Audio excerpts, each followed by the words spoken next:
আমাদের দর্শক প্রশ্ন করেছেন, রোজা রেখে টুথপেস্ট দিয়ে দাঁত ব্রাশ করা যাবে কিনা? জি, রোজা রেখে দাঁত ব্রাশ করার ব্যাপারে টুথপেস্ট এটার ব্যাপারে ফুকাহায়ে কেরাম বলেছেন মাকরু। মাকরু মানে হলো অপছন্দনীয়। পেস্টের একটা ফ্লেভার আছে, পেস্টের একটা টেস্ট আছে, আবার এটা তো একটা আলাদা ধরনের একটা লিকুইড বা একটা পেস্ট বা একটা তরল পদার্থ।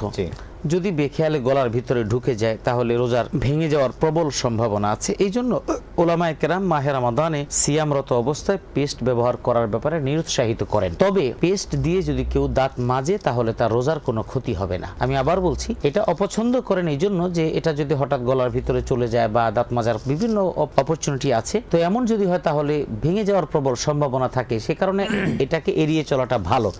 তবে পেস্ট দিয়ে যদি কেউ দাঁত মাজে তাহলে রোজার কোনো ক্ষতি হবে না। এদিকে তবে রমজান মাসের ব্যাপারে আমরা সাজেশন করব যে মেসওয়াক ব্যবহার করতে পারলে রোজা অবস্থায় ভালো, আর ঘুম থেকে ওঠার পরে যদি পেস্ট ব্যবহার করা দরকার তাহলে মাজতে পারবে, তাতে রোজার ক্ষতি হবে না। মাশাআল্লাহ।